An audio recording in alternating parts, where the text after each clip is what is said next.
اعوذ باللہ من الشیطان الرجیم بسم اللہ الرحمن الرحیم۔ دوستو السلام علیکم۔ نیکسٹ اسلامک نالج پر خوش آمدید۔ کسی ملک پر ایک مغرور بادشاہ حکومت کرتا تھا۔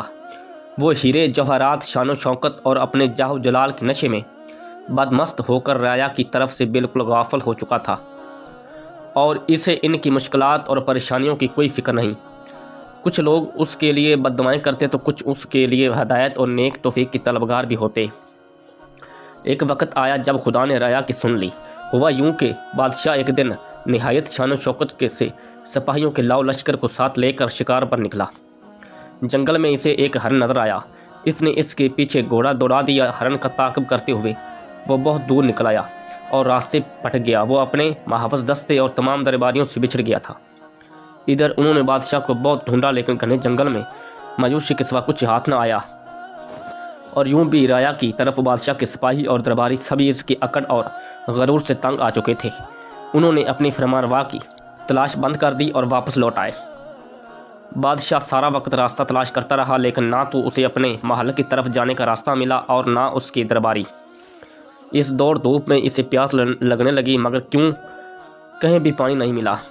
میلوں چلنے کے بعد اسے بہت دور ایک جھونپڑی نظر آئی تو وہ خوشی سے پاگل ہو گیا۔ اس نے سرپٹ گھوڑا دوڑایا اور جھونپڑی تک جا پہنچا۔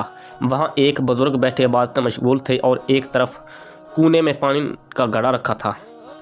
بادشاہ نے بڑی بے تابی اور خشک زبان کو بے مشکل حرکت کر کے بزرگ سے پوچھا، وہ پانی مل جائے گا ایک گلاس؟ ہاں مل جائے گا، مگر ایک شرط پر۔ بزرگ کی پرجلال آواز جھونپڑی میں سنائی دی، مجھے ہر شرط منظور ہے، میں اس سلطنت کا حکم روا ہوں، پھر پانی پلا دو۔ بادشاہ نے بے تابی سے کہا، مگر اس موقع پر بھی اس نے اپنی امارات کا احساس دلانا ضروری سمجھا تھا۔ پہلے شرط سن لو، پانی کے گلاس کے بدلے میں تمہاری پوری سلطنت لوں گا۔ بزرگ نے درشٹی سے کہا، پوری سلطنت ایک گلاس پانی کے بدلے؟ بادشاہ نے حیرت سے پوچھا۔ بزرگ نے کرخت لہجے میں کہا، ہاں منظور ہے تو ٹھیک، ورنہ یہاں سے چلے جاؤ اور مجھے عبادت کرنے دو۔ پیاس کی شدت سے بادشاہ کو اپنا دم نکلتا محسوس ہوا تو اس نے نڈال ہو کر کہا، مجھے منظور ہے، آپ مجھے پانی پلا دیں۔ پانی پی کر بادشاہ کی جان میں جان آئی تو وہ بزرگ سے کہنے لگا، وعدے کے مطابق آپ میں بادشاہ نہیں رہا، آپ میری جگہ بادشاہ ہو گئے ہیں۔ آپ میرے ساتھ محل چلیں اور تخت سنبھال کر مجھے وہاں سے رخصت کریں۔ بادشاہ کی بات سن کر بزرگ نے مسکراتے ہوئے ایک بے نیازی کے ساتھ کہا، جس سلطنت کی قیمت ایک گلاس پانی ہو، اس کی حقیر بادشاہیت لے کر میں کیا کروں گا؟ یہ سن کر بادشاہ بہت شرمندہ ہوا۔